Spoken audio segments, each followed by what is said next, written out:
What's going on, guys? Rob Kearney here with Kristen Graham, and we are going to go over arguably like the coolest strongman event that there is, but one that I'm usually not too good at, the keg toss. When it comes down to it, who doesn't like throwing shit?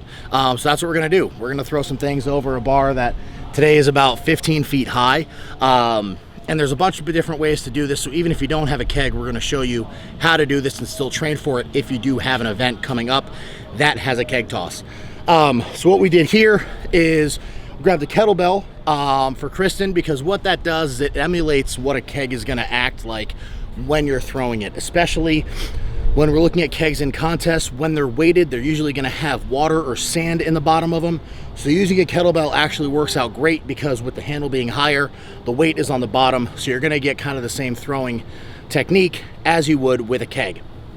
So when we're looking at the throw, there's a couple of things that we want to talk about, and that's positioning from the bar. Something we were just talking about is whether you want to stand close or stand far back. And to be honest, it's different for everybody. Personally, for me, I like to be a little bit closer because I feel that I'd rather work on getting the height throughout the throw, as opposed to some people that stand farther and they really just try to launch that thing back to them as far as possible. So that's one thing you're going to have to play around with in your throwing, is where you're comfortable in standing in relation to the bar.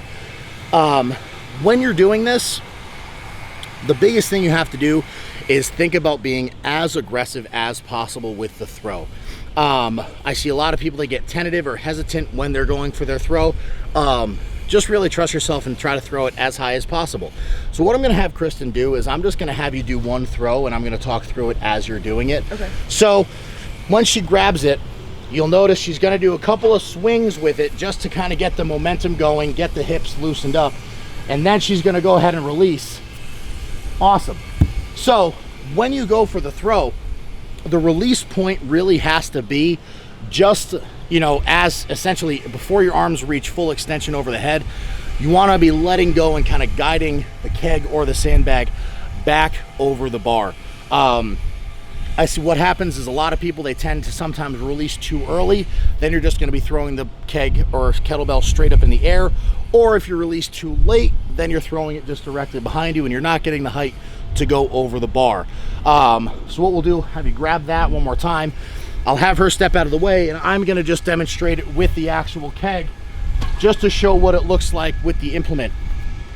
The one thing that's different when throwing a kettlebell versus a keg like this is going to be your wrist action and what you have to do. Me only being 5'10" and not being that tall as some of the other guys in the competitions, what I tend to do is when I grab the keg and when I swing it through, I actually bend my wrists down, because what that'll do is that'll make the bottom of the keg clear the ground. And in order to throw it, I get a little bit of an extra flick and momentum when throwing the keg.